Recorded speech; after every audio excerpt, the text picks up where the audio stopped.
Hi there, I'm Evan Troxel. Welcome to my podcast about how technology is changing the architectural profession.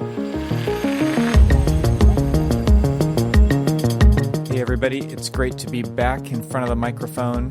This is the Troxel Podcast, and I'm your host, Evan Troxel. In this episode, Anthony Frausto-Robledo of Architosh once again joins the podcast. To wrap up this mini-series of sorts, we basically recorded 2 episodes, one pre-Apple event and one post-Apple event. And which event am I speaking of? Well, of course, it was Apple's One More Thing event. If you listened to the last episode, basically we did some predictions about what we thought Apple might release. And I have to say, I was pretty wrong. I was way more hopeful, but I do think that what they did announce makes a lot of sense. So we get into that in this episode. We talk about what they actually did announce and what the implications of these new technologies, hardware and software both, have for architects and practice. There's also some additional topics around Industry 4.0 and convergence. So lots of really great stuff. And again, thank you for playing along as we go down this Apple rabbit hole for a couple of episodes. We'll get back to our more regularly scheduled programming next week. I have a very exciting guest for you all in that conversation. So I'm not going to tell you who it is. I want you to subscribe. I want you to get these episodes delivered to you. Hope to keep all of that momentum going. One more piece of business that I wanted to let everybody know was that this week, if you are listening to the show live, anytime during or near the release of this episode, which comes out on November 16th, on the Thursday of this week, November 19th at 4:15 Pacific Time, I'm joining forces with another podcast, the Life of an Architect podcast, and my other podcast, the ArchiSpeak podcast. All of us are going to be hosting a live stream event on my YouTube channel. So I will have a link to that in the show notes so that you can go over there and participate with us live. We would love to have you at this kind of architectural extravaganza happy hour with Bob Borson and Andrew Hawkins of the Life of an Architect podcast and Cormac Phelan and myself of the ArchiSpeak podcast, and obviously me from this podcast that you're listening to now. If you don't happen to catch the event live, which again, I really hope you do, because we'll have live chat set up and you can ask questions or provide snide comments. We would love that. Just grab a beverage, show up at 4:15 p.m. Pacific time this Thursday. Again, if you don't happen to catch the event live, it will be recorded and you will be able to watch it later, but that's not as fun, obviously. So a little relief in this end of 2020 time period. I hope you can all appreciate that. I know I need it. So anyway, I'm really looking forward to that event, and I hope that you will be there as well. Click the link in the show notes or head over to my YouTube channel at youtube.com/etroxel, and you will see that show up, and you can click the little notification button to remind yourself that it's coming. All right, so enough with the business side of things. Let's get back to this episode. I hope that you enjoy my conversation with Anthony Frausto-Robledo of Architosh.com.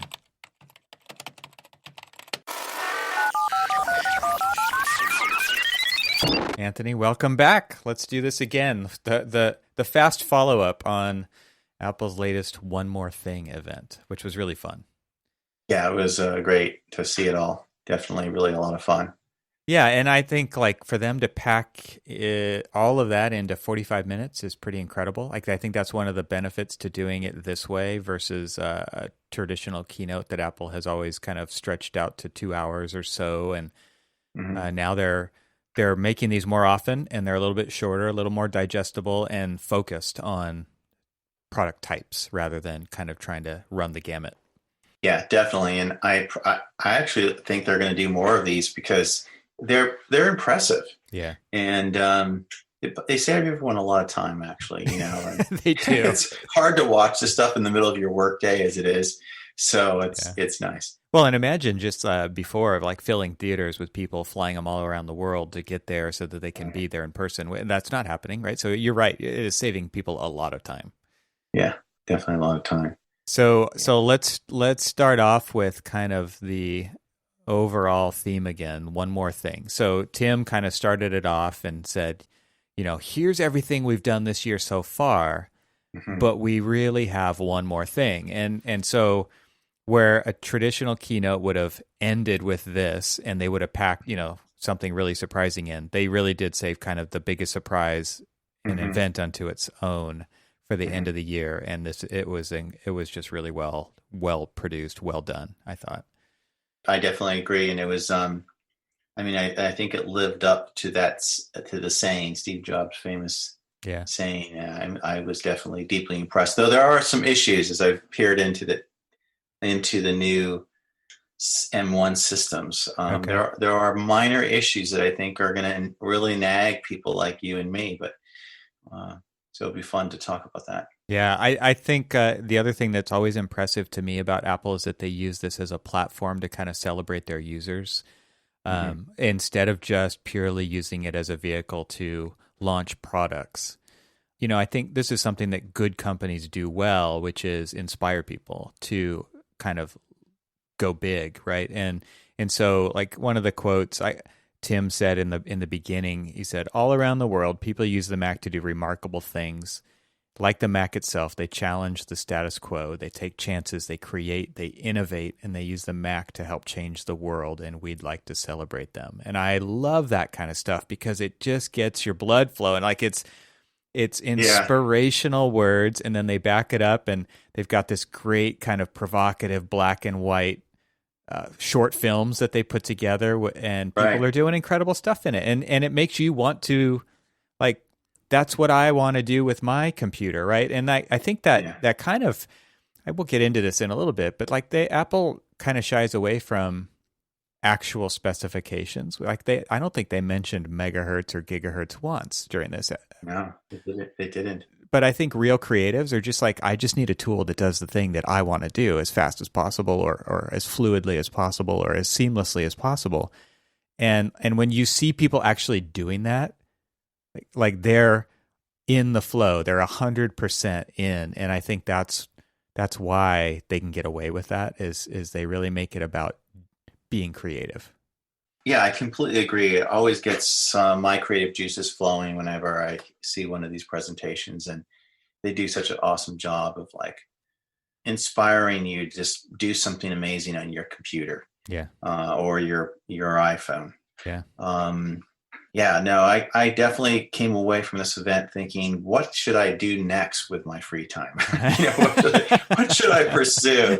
Because there's so much out there to pursue, right? It's just we're just all so time poor, I think, these days, especially guys like you and me. So, so it was a great event, and I think one of the things that they do so well now is they know how to talk about technology that excites the public without getting into geek speak. And while you and I might want to geek out on megahertz and gigahertz and stuff like that, you're right. Artists, they just want to see what's cool about the new technology, and they want to know how much better it is. So they just throw up these big numbers like 3x and 6x and 5x. And, those are some really mighty numbers, and they're not telling you exactly. I mean, they are, and they are not telling you exactly what they're referring to.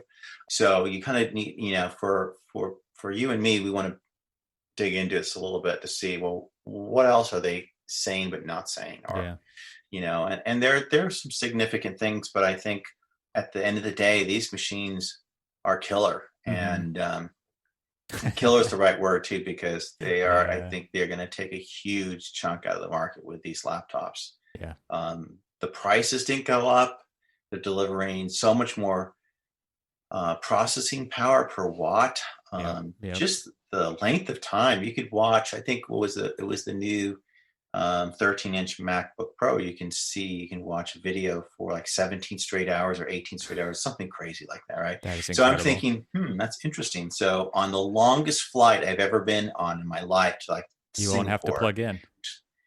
I could not even have the thing plugged in the entire time and watch, 50 movies in a row or something like that. Yeah, I like how one of the guys in one of the videos said, he goes, "This thing has more battery life than I'm awake during the day." Right? I know. I thought that was excellent. Great quote. It's so true. Yeah. Well, how many times where we're actually traveling and we need to get work done, and we're between the hotel and the airport and our flight, and you're walking around the airport trying to find a plug because you need to send that email or you need to look at a document, and you're finding the plugs and they're all plugging with other people. Like there's not enough plugs in the airport. It's so frustrating. Yeah. And I run into that situation all the time when I'm traveling, especially for my architectural work. So yeah, those are dreamy hours. I mean, 17, 8, even 20 is a magical amount of hours. Yeah, I'm really excited about this. So they basically talked about kind of that they're developing a family of chips, but today they were showing off the first one, and they named it the M1, right? So their very first Mac system on a chip that they've developed with Apple Silicon. And basically, I think what makes this one different at the high level versus kind of the standard fare that's out there right now, that's in my 16-inch MacBook Pro as I'm talking through it to you, is this is all on one chip, and they're combining CPU, memory, I/O, security, and GPU all into this kind of one unit that therefore, I mean, it allows it to go small, right? We've seen it in our phones and we've seen it in our iPads for years now, but now that's what's in the Mac. And what I think he said 16 billion transistors. Like they're incredibly sophisticated and small. And their goal is to make all of these technologies best in class, is what he said. So when you mentioned a minute ago 3x, 5x, like that's actually real world numbers that I think most people can actually relate to, because they're relating them to what they have now instead of megahertz and gigahertz, which for the most part are pretty lame ways to measure speed anymore, because they are not they're not apples to apples. Like we talked about on the previous episode with Revit being single threaded, and then we have other apps that are multi-threaded. All of a sudden you really can't compare speeds of hardware to each other because applications are using these differently. There's throttling going on. There's battery power versus plugged in. There's desktop versus laptop. There's so much like differentiation in there that it's really hard to kind of understand for anybody who doesn't get into the nerdy numbers, what those numbers actually mean. So I think like 3x versus the previous model, I mean, that's incredible. Those are incredible gains. And I think most people can just feel that when they use it, and they kind of don't care what the number is anymore. I agree. Yeah. But you still have to parse the numbers in detail though. So for example, they have a total of 8 cores, but 4 are high efficiency cores and 4 are high performance cores. So is it really sort of almost like having 2 different types of chips, one that runs at 1.8 gigahertz and one that runs at up to 3.1 gigahertz or 3 gigahertz. And if you're going to throw, I think I saw Cinema 4D in one of the pro images and pro apps that went through their little really quick lineup of a lot of apps that are coming to the new platform. Cinema 4D will you can throw as many cores as it at it, and it will enjoy that, and you can get your work done faster. So how does that work exactly when you have 4 that run faster than the other 4?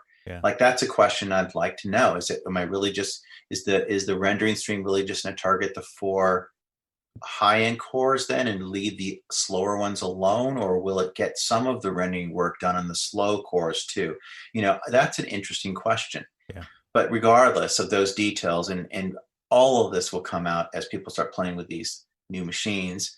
When they throw numbers of like 3.9x faster video processing, pros can look at that and go, that's very similar to doing a rendering. That's similar to doing that's exactly what processing my compiling code. That's similar to a lot of scientific apps processing. So you see these simple multiples and you go, wow, that's a big, I'm going to get my work done faster and be able to go home earlier. And and when you see the price points the same, that really gets you excited. That definitely gets me excited. Absolutely. I think, again, like we touched on it in the last episode when we were kind of trying to predict what they were going to announce, but talking about where the history that we come from, where I would set off a rendering in Form Z and it would take 18 hours. So if you're talking 3 times, 5 times faster nowadays, like back then, that would be an incredible time savings. Mm-hmm. And it basically is what they're saying now is like almost all of this stuff is happening in real time.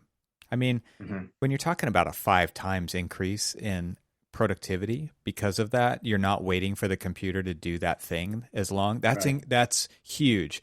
And I start to think like, okay, high efficiency versus performance cores, or, they said high efficiency cores are 1/10 of the power. So Mm-hmm. for your day-to-day stuff, your email, there's Mm-hmm. going to be text editing and to-dos and all of that kind of stuff. You're using these high efficiency cores, which are saving you battery, right? This is still Mm-hmm. like very much optimized for battery power. Right.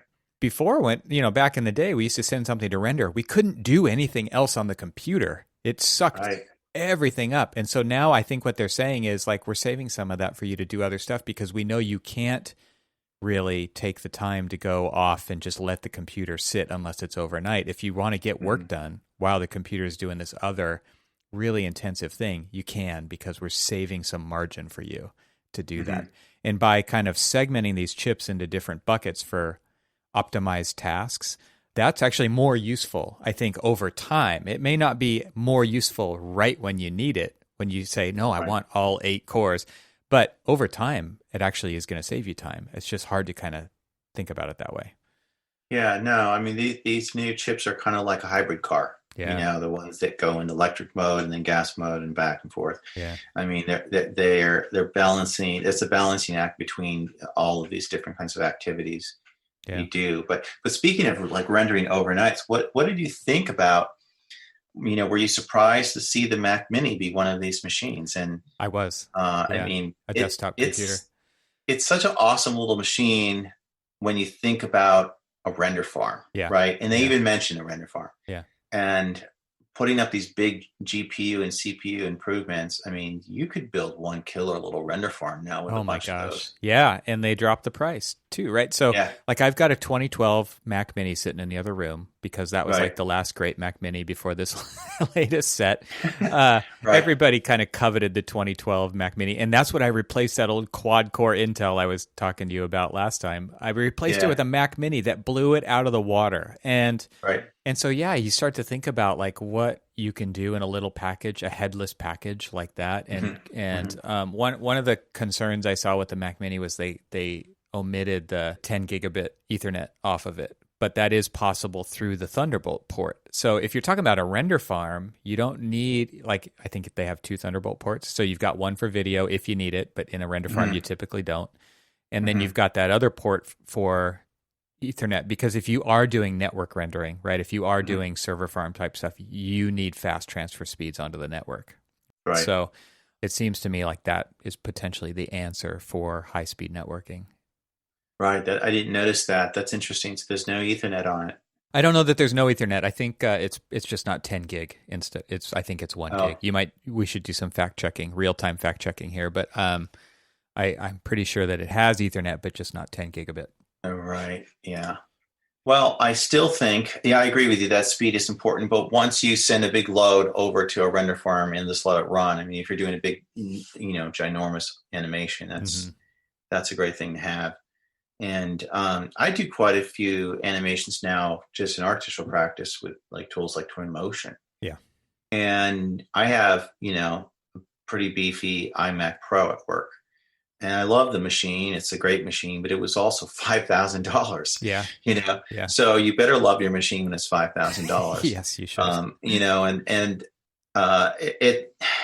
It turns out renderings rather quickly in those tools like Twinmotion. But I still have to wait. If I want to do a 2-minute rendering or something like that, in Twinmotion, I'm still going to wait, maybe 10 minutes, especially if I crank up all the settings to the highest quality. Yeah.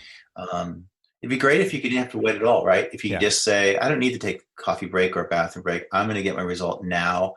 And if I don't like it, I'm going to redo it. So I'll swing over here on this side of the building, or, that's the thing about speed, is that you can never have enough of it when you're doing that kind of creative work, because you're trying to make your presentations just right, because you're trying to sell an idea to a client, or just to convince your boss that the design you have is the right design. And so you can never have enough speed. Well, and meanwhile, architects everywhere are screaming that you keep taking away our opportunities for breaks because we already spend more time than we need at the computer. Now there's no bathroom breaks. Now there's no coffee breaks. Right. Yeah, it's true. But we all suffer in the architecture industry to some degree because Yes. from school on, because we have to put in these long hours. Yeah. So I welcome speed. I'd rather get the work done and take a legitimate coffee break for the coffee. Right. So some of the other stuff they talked about is no more, at least in these models, no more discrete GPU, right? So this is something, again, we've seen on iOS for a while now, and now in these smaller machines, at least, who knows what will happen in the future. I'm assuming that there's going to be discrete GPUs at some point, maybe in that Mac Pro that's rumored that we heard about, because it does have definitely like, PCIe kind of abilities potentially, but and right now even in the Big Mac Pro, right, with the afterburner card, things like that, they're definitely.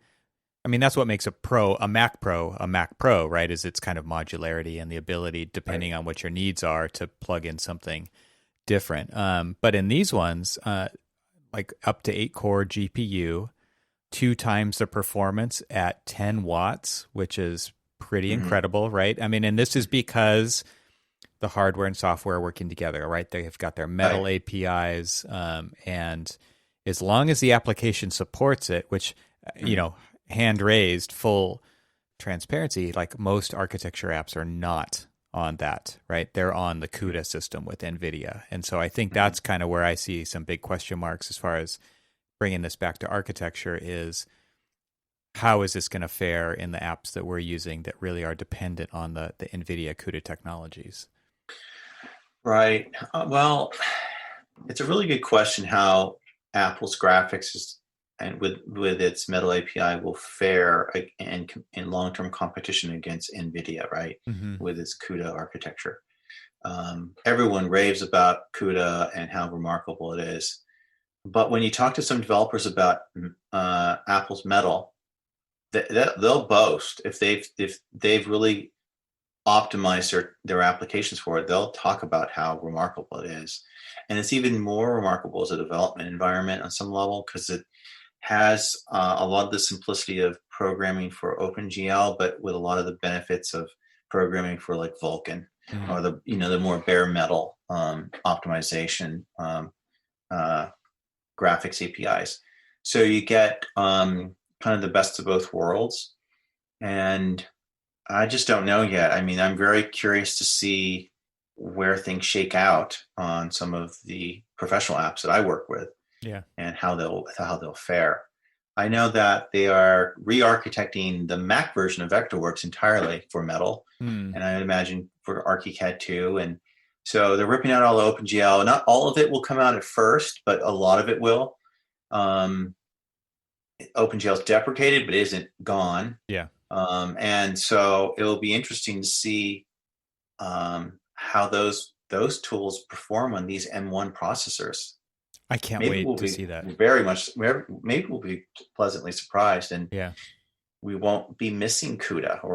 If we're not missing CUDA, will we miss discrete graphics cards? Right. No, I think, I've got, like I've mentioned, I've got this 16-inch MacBook Pro, and when I'm using something that's really GPU intensive, like they say, you can cook an egg on it. and it's intense, right? And so when you're talking about, I mean, I think they said it was 1/3 of the power with 2 times the performance. Like, that's incredible. When you look at that graph, to me, that's where the real kind of benefits are gonna you talked about a render farm, talk about the power requirements for a render farm, talk about savings over time and saving the environment and doing this on one person's desk at a time, cooler, and it can sit on your lap while you're in the car, and you can render stuff because it's cooler and you're not cooking your lap. I think like all of those things play a part of it, right? They're not things that can be kind of ignored. That is pretty incredible stuff. I'm excited about that development for sure. Now there are some, as much as the M1 is impressive, there apparently are some limitations that I think might frustrate pro users, and I've just been peeking into reading about some of them. These machines are all limited to 16 gigabytes of memory. Yeah. And I think for a lot of professional users, me included, I prefer a machine with 32. Yeah, at a I don't minimum. really need more than 32, but 32 allows you to basically run 20 applications almost and not really bump before you start bumping into some kind of limit, or 15 applications before bumping into a limit. Which is kind of normal nowadays. I mean, Yeah, especially it's working very from normal. home, it's totally normal to have a ton of Right. stuff going. Yeah. Exactly. And it makes you more fluid and agile to have all these apps just right there. And speaking of right there, one of the coolest things about these machines is that they have sort of the instant on of iOS devices, which is, I'm very excited about that. And it's very tempting to, you mentioned, when you spoke 2 days ago, would we have things from the iOS world like Face ID? That would be fantastic. I sometimes get tired of typing in my password, especially because I have, a secure password. Small number of the same passwords, and I sometimes forget which machine I have password on, which password for that machine. And they didn't introduce that, so they don't have anything like that, or even like Touch ID. Like, maybe the Touch, maybe I take that back. Probably the Mac Pro with the Touch bar, which I don't recall them mentioning that either. Do you recall that? Did they put the Touch bar on the new Mac Pro? They must have. On the MacBook Pro? Yeah, MacBook Pro. Yep, it was there. Yeah, and it had Touch ID, and so does the MacBook Air. Okay, they both. Okay, great. Yeah, that's great.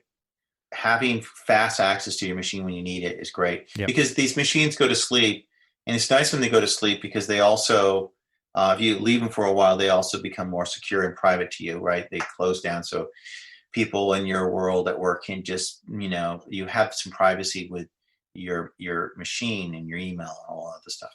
Right. But going right back into work real quickly is always really nice. Yeah, I think that instant on kind of reminds me of that old story of Steve Jobs walking into a meeting one day with, he came in with a laptop, MacBook Air or something, and an iPad, and says, "Why can't this start up as fast as this?" And it was like nobody had an answer, and it was just like he just shuts the laptop and walks out of the room. It's something like that, right? It's like point made.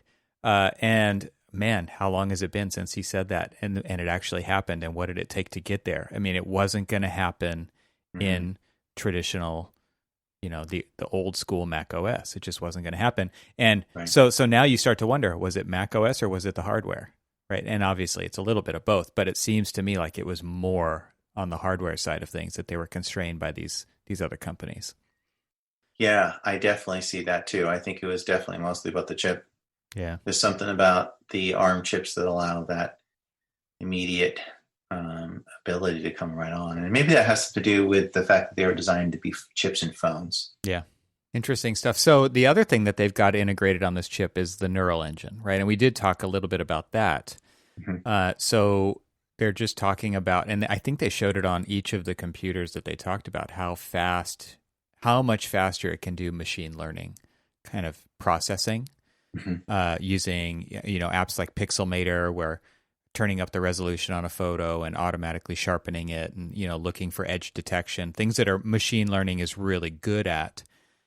So that could potentially be a big deal, during doing like any kind of ML on video processing or content aware fill. I could see it being used for a lot of things that we would potentially use.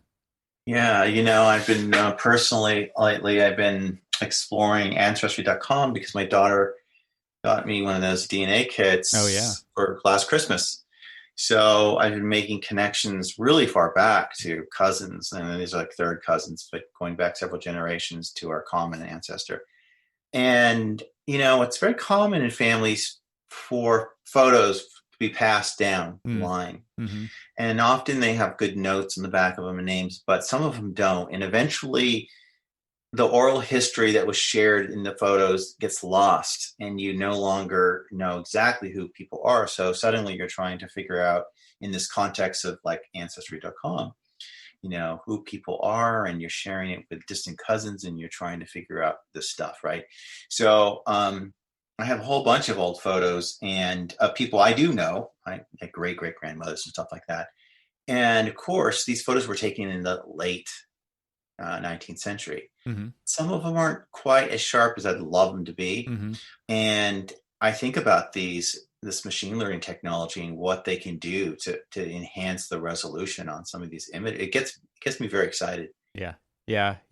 I thought you were going to go the direction of face recognition with that story. That's a great story though, because with face recognition, face recognition always makes me think of China, and why I'm glad I'm an American. But even on my phone, like in the Photos app, and I can search for my son, and it will show me my son over the last decade plus, and how he's changed, and how it still knows that it's him, right? Like, that's like creepy, kind of weird. Like that is machine learning, though, right? Because it's looking for particular characteristics that it sees, and because it is kind of relatively slow changing over time, it can connect the dots.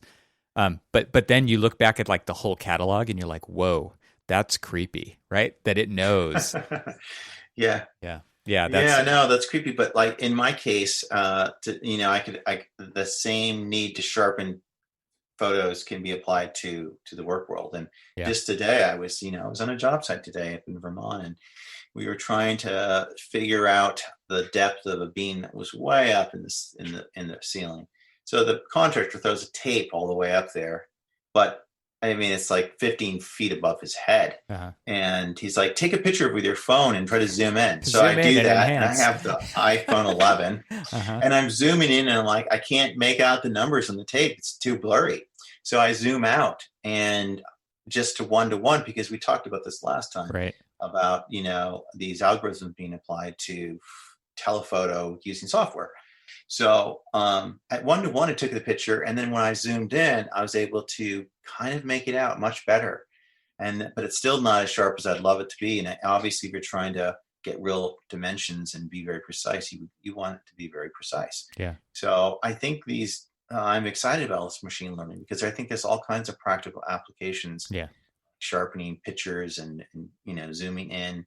There's an app out there, maybe it's called Pixelator or something like that, and they make that reference to sci-fi film where someone says, zoom in to the left, and then zoom in more, and then more. And of course, there's that famous scene in Blade Runner when Harrison Ford's character is doing that on a machine, and it's zooming in and moving around to a ridiculous degree. And I remember thinking back then, I hope we have technology like that someday. That would be insane, where you're looking at like a photo and a locklet, a locket or something, super micro, from this great distance, and you could zoom into someone's face and figure it out. And it's great for crime fighting. It's great for a lot of reasons. I think that there's like a supercut on YouTube of the zoom and enhance kind of trope that popular TV shows overuse. It's pretty hilarious.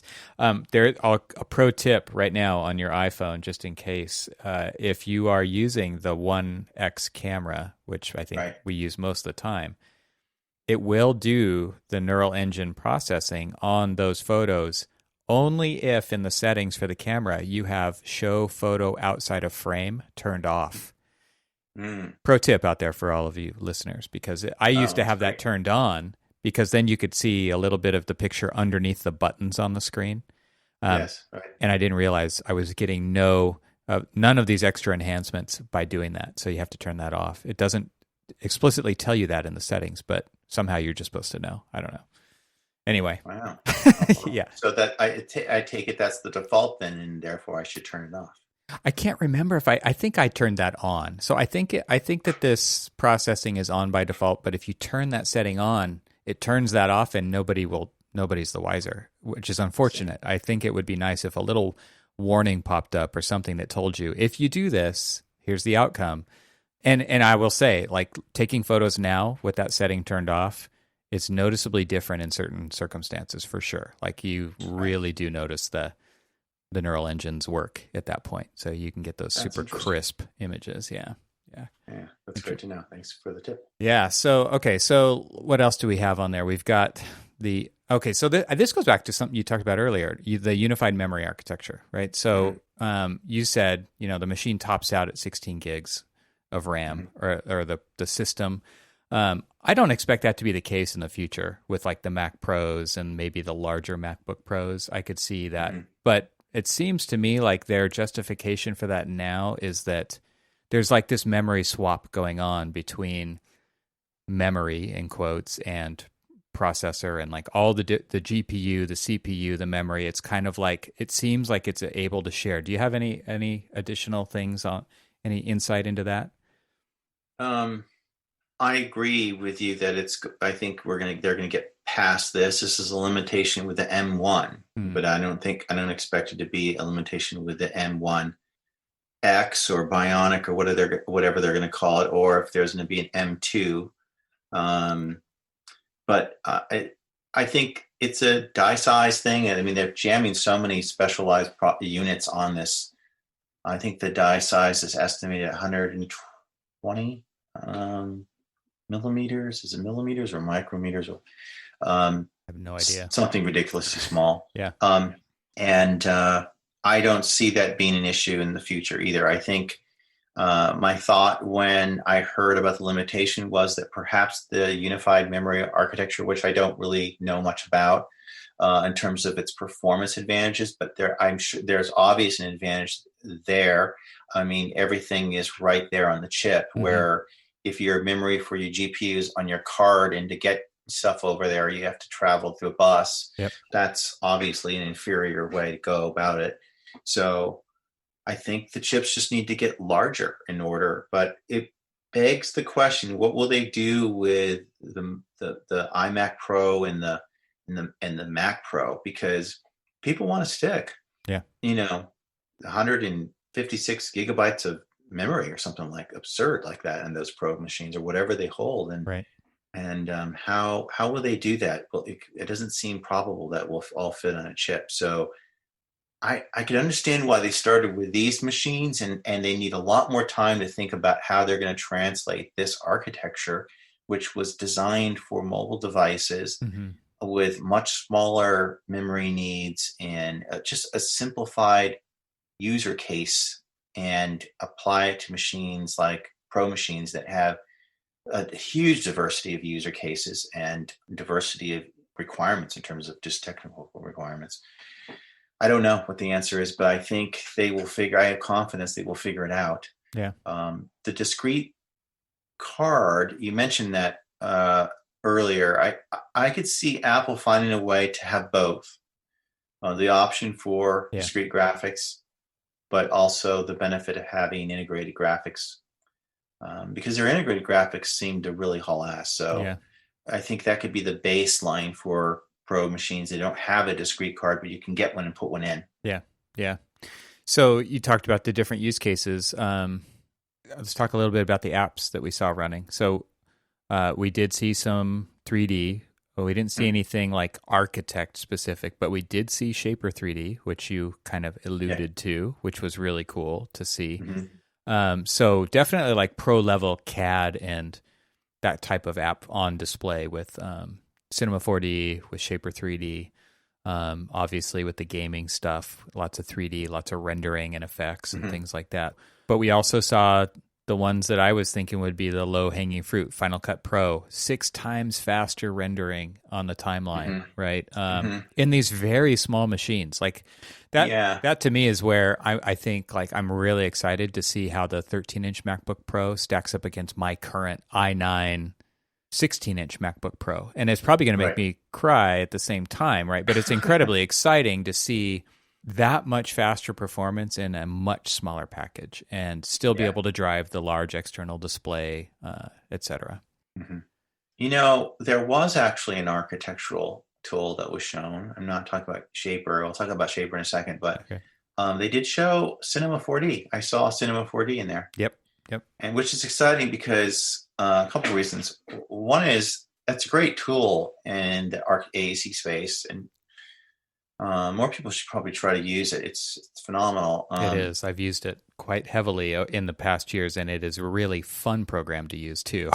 Yeah, it's Yeah. fun. It's definitely fun, and it's great to see them really. Those guys love the Mac, and they have a really interesting application architecture because it's sort of its own world. It has its own kind of UI, regardless if it's in Windows or the Mac. It looks the same. Yeah. And it's incredibly stable.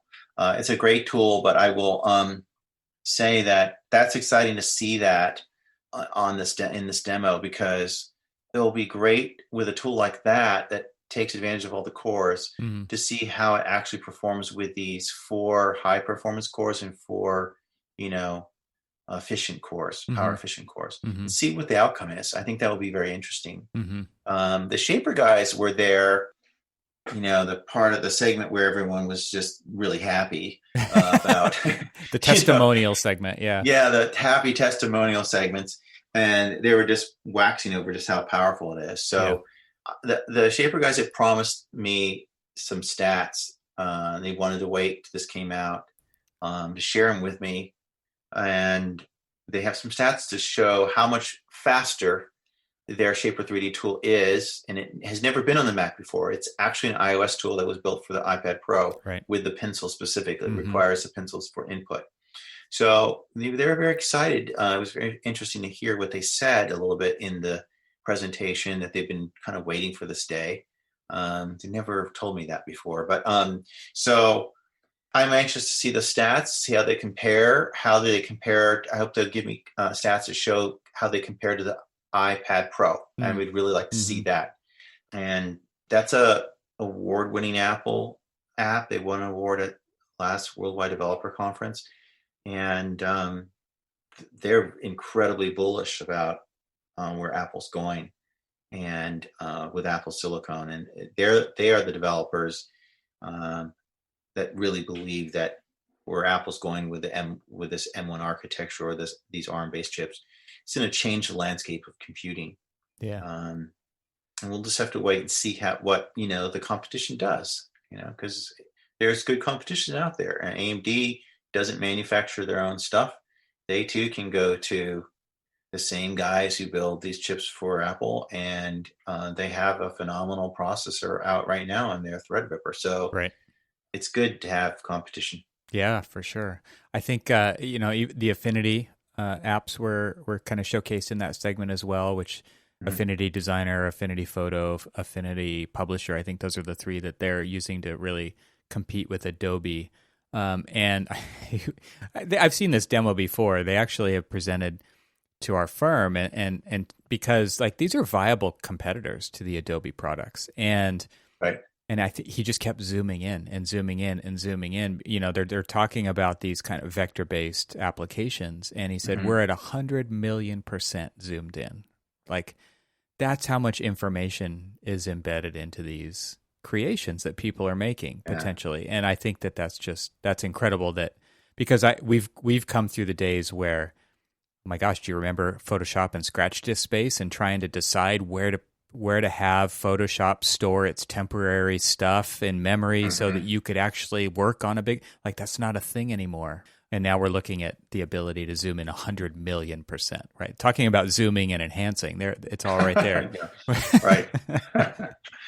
No, that blew me away when I saw that in the presentation too. I was like, wow, that's amazing. Yeah. Yeah, it's super cool stuff. That you're talking about vector graphics. So that, they didn't show a CAD tool in this thing. I was hopeful that they might. They showed slightly. They showed a screenshot of Fusion 360. So they did show some Autodesk, but it was they were talking about it running in emulation basically in Rosetta 2, but how it was still pretty seamless. That was the only mention that I saw. Right. Well, we'll see the next machines, whatever they will be. I don't know if it's going to be the iMac next, or are they going to release a Mac Pro that's a larger unit? There was rumors about a 16-inch unit.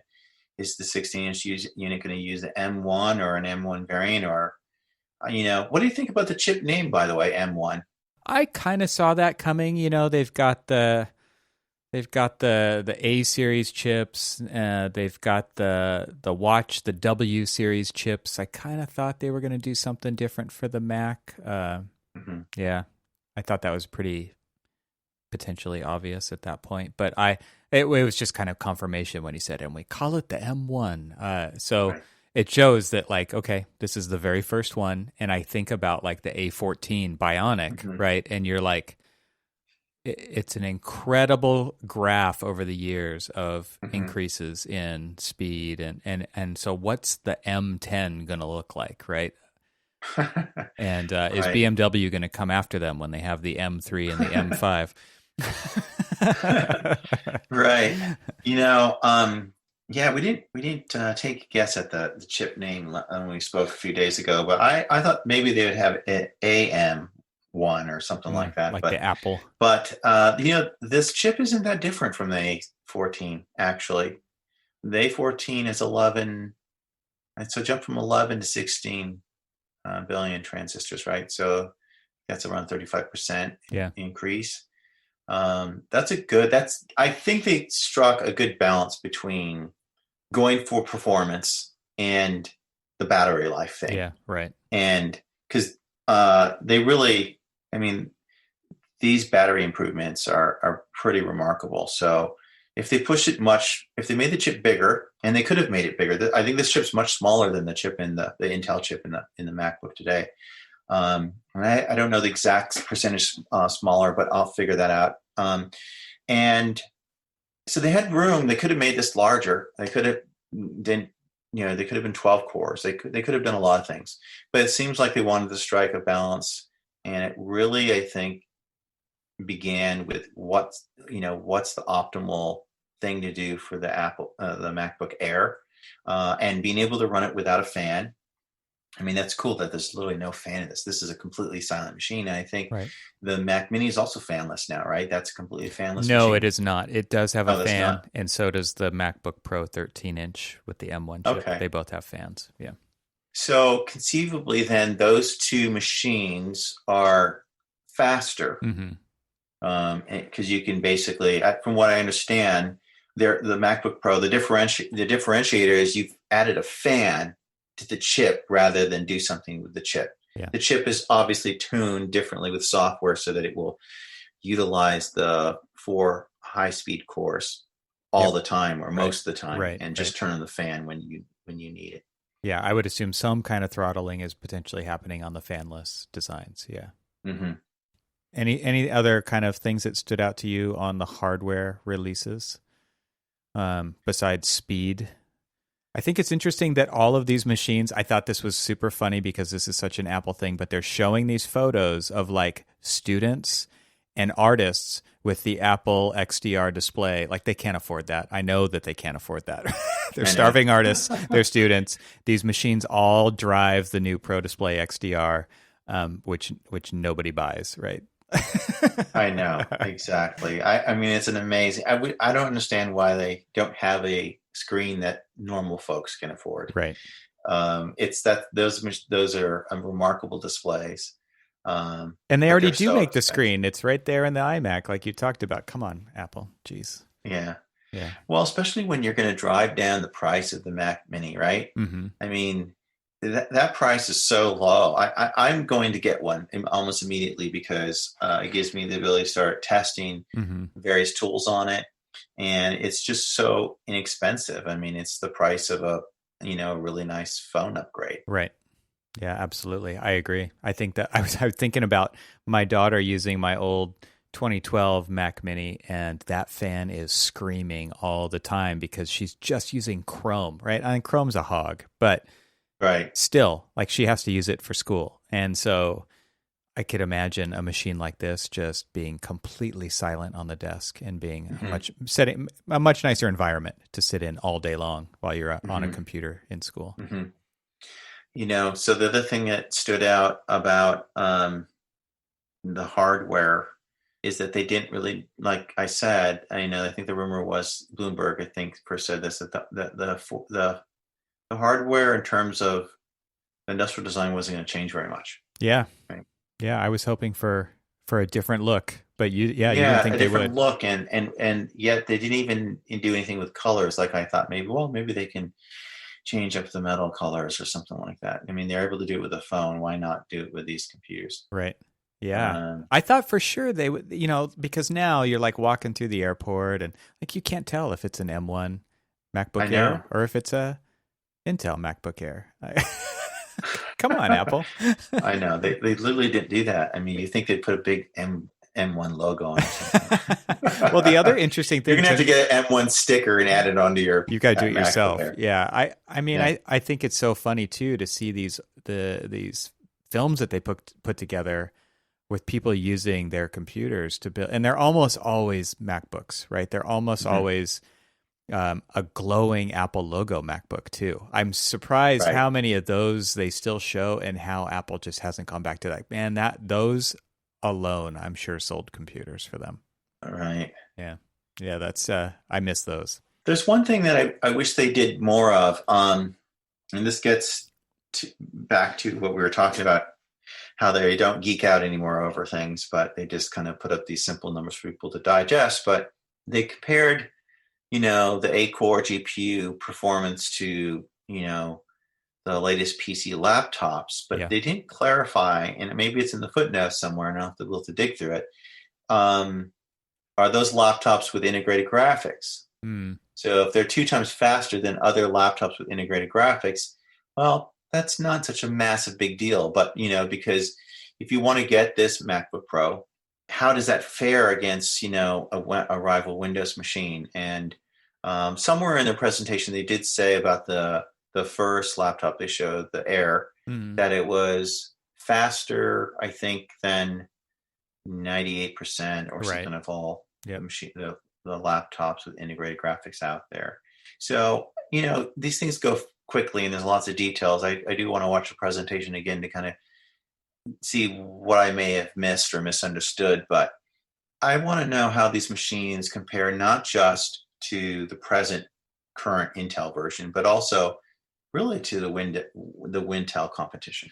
Yeah, they did hedge it a couple of times by saying, and appropriately, like they have to be able to kind of qualify what they're saying, but they would say like in its price category or Right. something like that. But I think, one of the things that, again, you can't simply put a number to is things like heat. I can't tell you how many MSI laptops and I mean, mostly MSI laptops, which are high-end graphics workstations that we give to our designers in our firm because they're running things like Enscape, which we talked about in the last episode, and they're running stuff like VR, where it has to drive a couple of streams of HDMI to a set of goggles, and it's driving like a 4K display. These things get hot. We're actually melting these computers.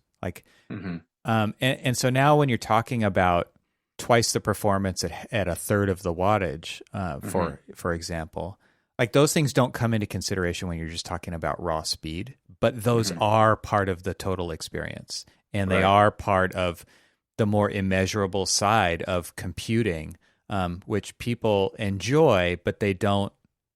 You can't directly apply a metric to it, and so it's a more of an intangible thing. But I think that when I look around and I see us melting laptops because we're trying to push the limits of what these small enclosures can do, that's where I get really excited about the direction that they're going with these chips, and basically saying like we're not going to do it like Intel has done it. We're going to do it completely differently, and it also gives me hope that even their discrete graphics cards, that maybe Apple is going to develop some of those and have those be Apple Silicon, but they're going to be able to push further in a Mac Pro enclosure because they've got an extra slot and they can just add to it, right? I'm hoping that we'll see, because I think a lot of that does come down to drivers and software and buses, and I mean, you are putting, and also like just the power unit, right? So you've got 200 watts in a Mac Pro or whatever, like to drive all that stuff that's sitting in there, right? So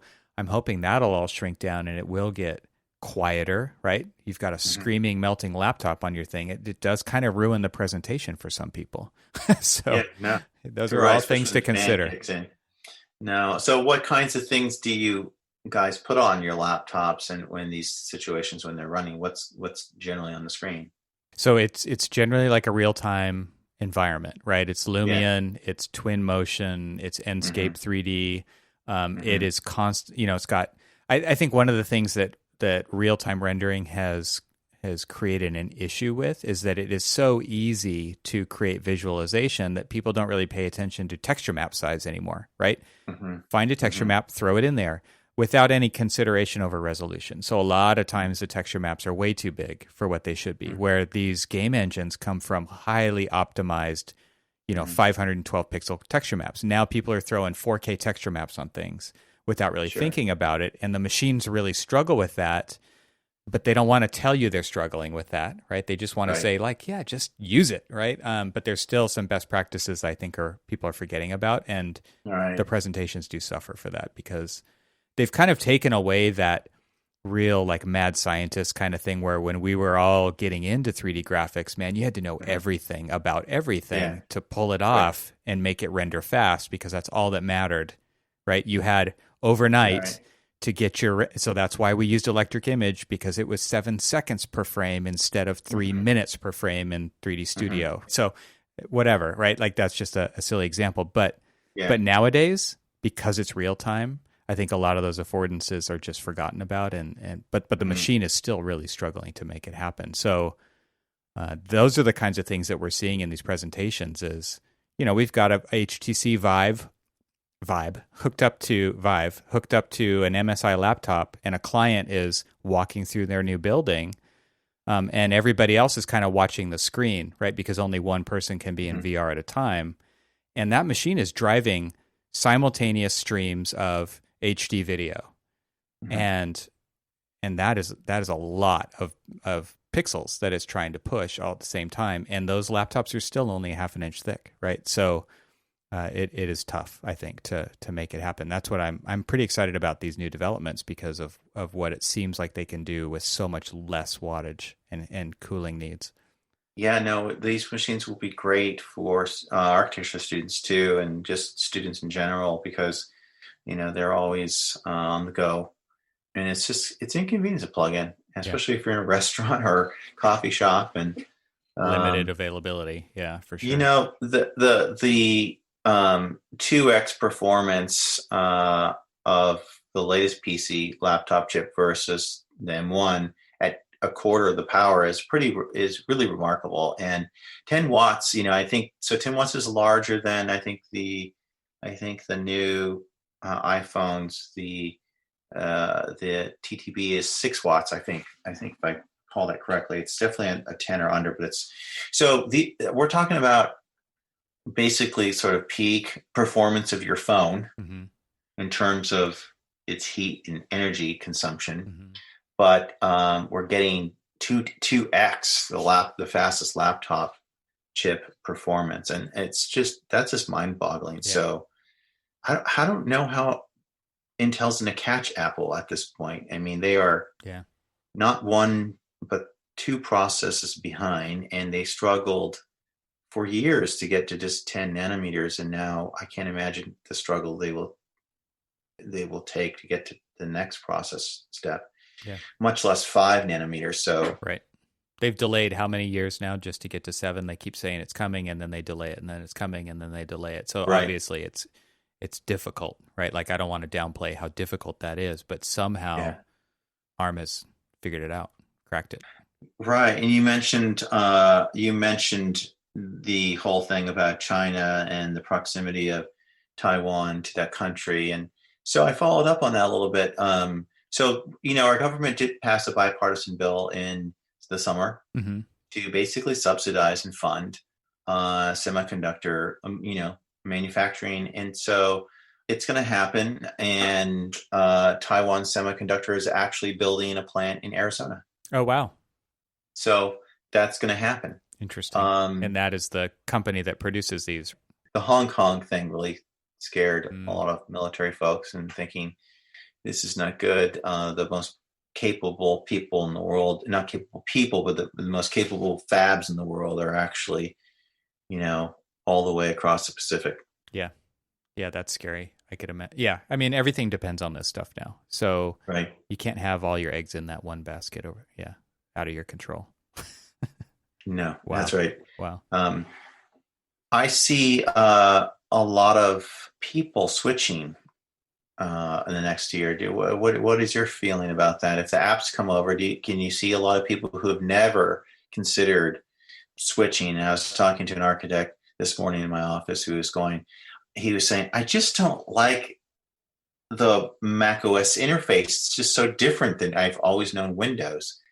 And I was telling him, well, yes, but what if your Mac machine was way more than twice as fast?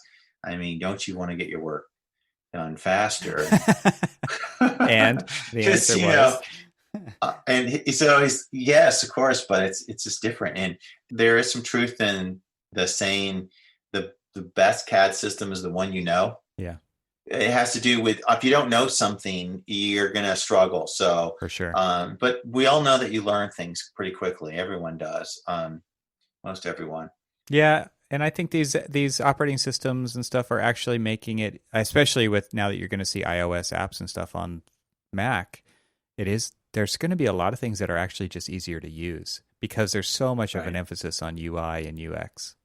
Mm-hmm. It's not as old school as some of these apps that we're used to using in architecture with a million buttons on the screen and custom command lines and scripts, and you have to be a super nerdy person to dig into those. I think that's really bringing it back to that Autodesk open letter, right? People are complaining about how hard those apps are to use. So all it's going to take is a killer app to come along where the machine makes it fast to run and it's easier to use, and people are going to be like, take my money, right? Right. I can see that. Yeah, and speaking of Autodesk, so I think it won't be long, probably second quarter of next year, we'll see probably a complete rewrite.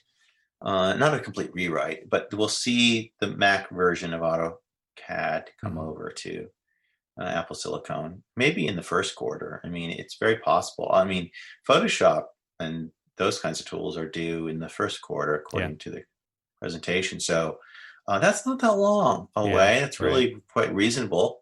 And it's certainly faster than we're probably going to see maybe the next desktop equivalents happen. I could see the desktop equivalents coming around the time of the next Worldwide Developer Conference, perhaps. Maybe the iMac will come faster. And of course, those machines are plugged in all the time. Yeah. So it will be very interesting. They're not going to have the M1 inside. They're going to have a different chip. Yep, I agree. I'm also really excited about the potential for what the next iPad Pro is going to bring, right? Because now we're seeing these huge performance gains in the M1. Obviously, now there's going to be more of a simultaneous release cycle, I think, of iOS devices and software and Mac OS devices and software.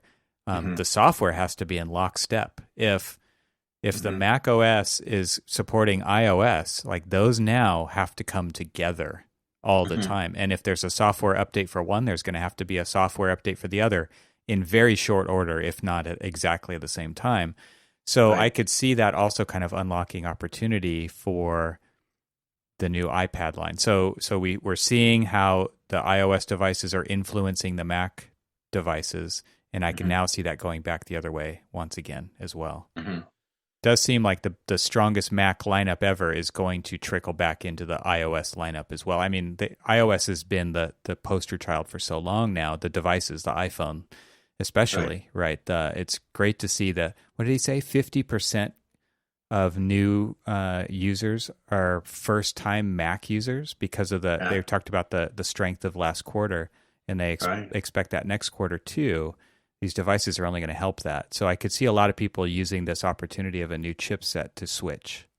Yeah, I actually think this new chipset, the M1, is going to drive even further adoption of people who have never used a Mac before. And I would be surprised if, in a future quarter coming up, we hear that 65% or 70% of MacBook sales or Mac sales are to new first-time users. I could see that happening. I could see where the majority, I mean, it's crazy to think this, but that the majority of sales are going to first-time users. And that will, so I see Apple growing their market share big time with this. And especially in education where, well, the mobiles are so important, but Yeah. in creative for sure. And, if they can somehow make an iMac with a kind of entry point that's quite low, you can see them penetrating enterprise. They're easier and less expensive to manage, and Right. IBM's been saying that for years. Right. So yeah, I could definitely see them, but because the performance is clearly going to be there. Mm-hmm. So they didn't talk about performance over dollars. They only mentioned performance over watts, Mm-hmm. and they say 3 times higher performance per watt. That's a big multiple. Yeah. But I'd love to someone's somewhere will put together the comparison of performance over dollars, and that's where I want to really.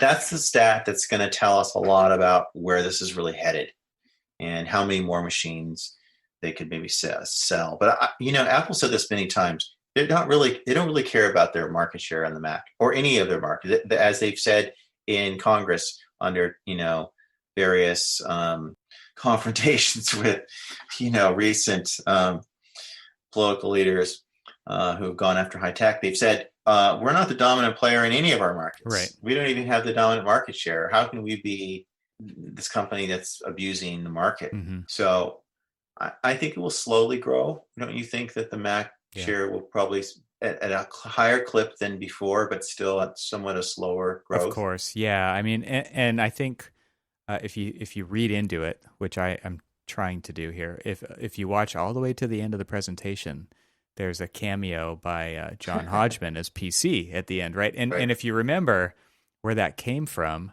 was the Switcher campaign, right? And so I kind of wonder if they're just throwing this out there, like now it's a new era of switchers are coming. Yeah, it would be fun to revive those TV ads because they were hilarious. Yeah. But what was so funny about those ads back then was they were really selling being hip on some level, right? Yeah. Being a Mac person was more exclusive. all about being more cool and hip. And there was still these great benefits to the PC, and you could direct comparison. You could say, well, it's if you want better performance per dollar, those kinds of things were very real and practical. And so, but these M1 chips and M generation chips are going to change that dynamic now. So it'd be fun to revisit that because poor PC, he would just be demolished now. He has nothing to hang his hat on anymore. Yeah.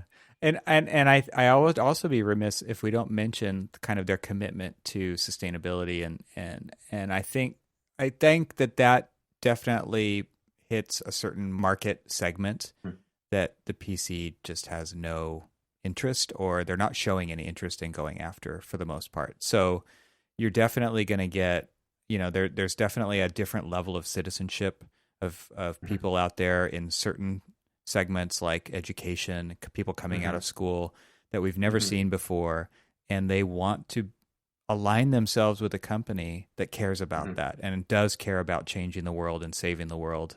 And like they're doing it through capitalism and consumerism, but it's also a tool that we depend on so much, and it does feel better, I think, for a lot of people to use a machine that is made out of 100% recycled aluminum, or doing things that are actually trying to save the environment on a level at least. Yeah, well, all of us can't be Greta and have the time to sail across the ocean when we go on vacation. So, unfortunately, we need to fly, and I don't think too many people take it too seriously that the different airlines and so forth are buying more planes that are lighter to fly. But it does have an effect on the ticket price on to some degree. And but in this case, these machines could seriously, you mentioned the other day how many machines you have in the house because of distance learning and working from home.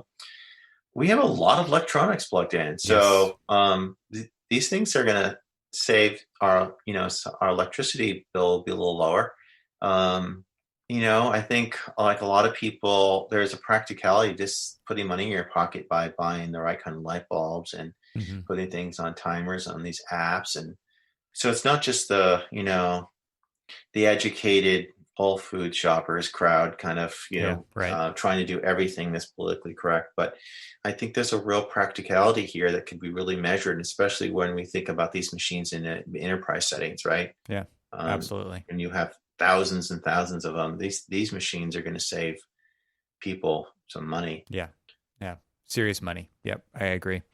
I think to kind of wrap it up towards the end here, I feel like one of the ending quotes, again, they did another kind of film at the end to celebrate, and something that Tim Cook said at the very end, which again just kind of got my blood flowing again, was that because I see so much possibility in what we do as architects and how we actually can change the world, right?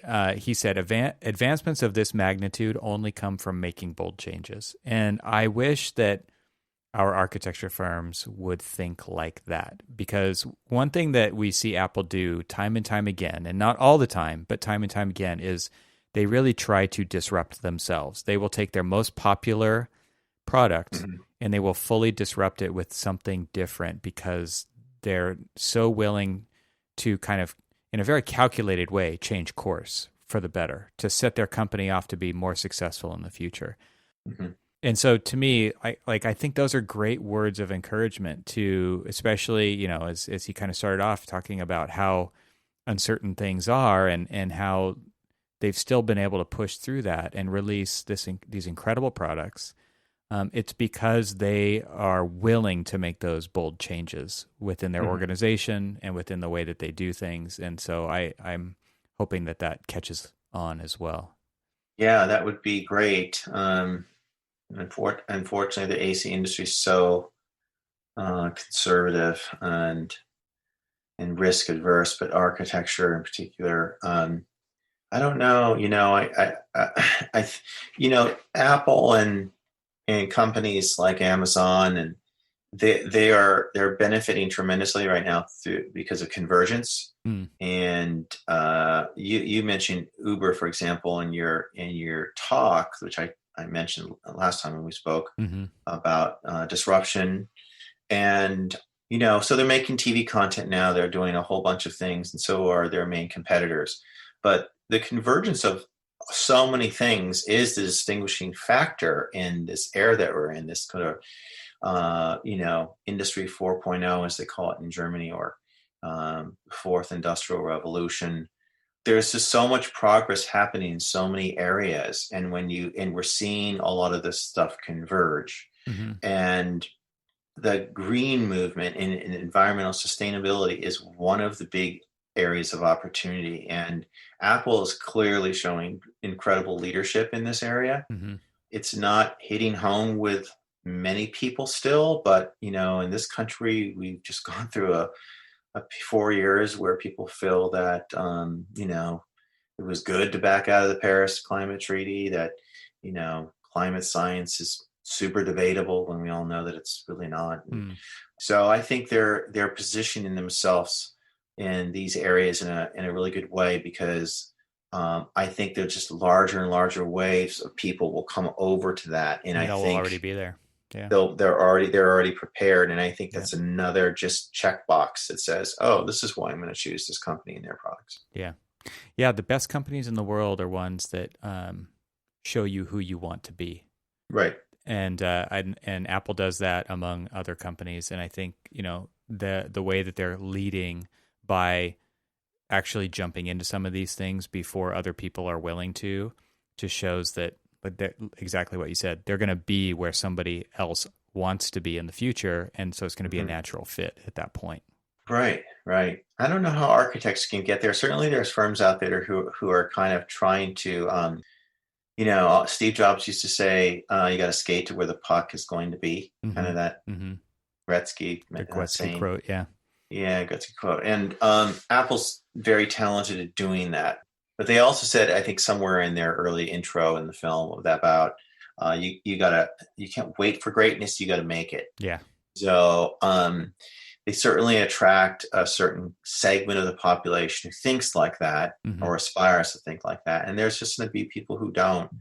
But at the end of the day, they're going in directions with their semiconductors now where they may just win on economics in the end, which is really stunning to think about, because that was the thing that I thought would never happen. Yeah, absolutely. But due to convergence, and this is where literally they can win now because of convergence, and they're able to just take in these costs and keep reducing the overall cost. So the at the end of the day, progress is measured in our digital era around the primary key input to this era, which I think I mentioned Carlota Perez last time, right?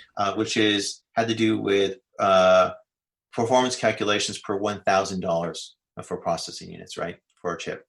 So, it'd be fun to put together the math. This is like a little homework assignment for me, just to start putting together the math on some of these new M1s and where they are out on the chart now, because these are really this has to be the leading processor in terms of performance per dollar now, perhaps. Maybe there's something out there that I don't know about, but this seems to be it. Yeah. These chips, by the way, I think someone said I read an article recently, these processors are costing Apple like 1/6 of what they pay Intel. Wow. Yeah, right? That's incredible. It is, because they've invested so much to make this happen. And I think, again, if they even bring it back at the end of the presentation to say, we can't wait to see what you do with these things. Mm-hmm. I mean, to me, that really is kind of their ethos, which is like they honor people who make things using, and they happen to use their devices, right? It's kind of like Nike honors great athletics, right? Simon Sinek talks about that in Start With Why. Like they have a purpose, and their purpose is to honor great athletics. How do they do that? By making great equipment for them, right? Apple does that with people who make cool things. They make films, they make music, they make architecture, whatever that thing is. And I think that, a lot of our profession could learn from that as well. Like, we ultimately typically serve our clients in the public realm.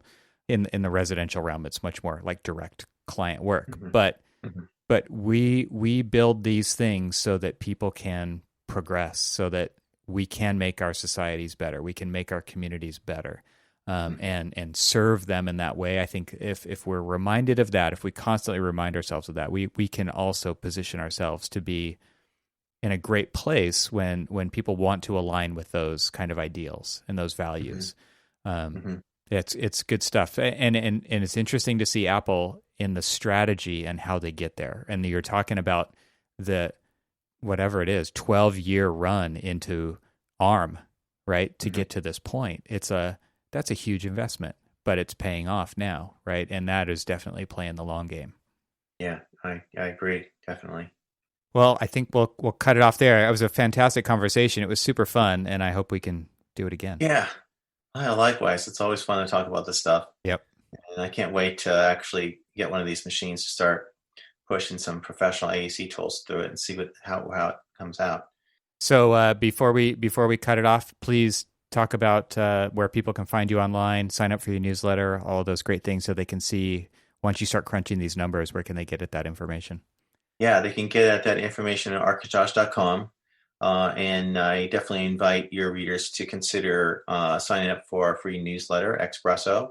It's a monthly, and it's a packed, once a month read with a lot of content that's very bleeding edge stuff that's just coming out.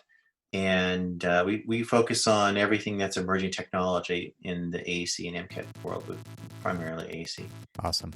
Well, thank you so much, Anthony, for hanging out, and let's do it again. Thank you for having me.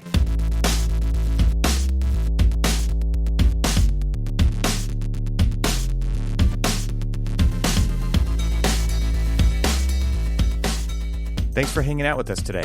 This show is part of the Gable Media Podcast Network.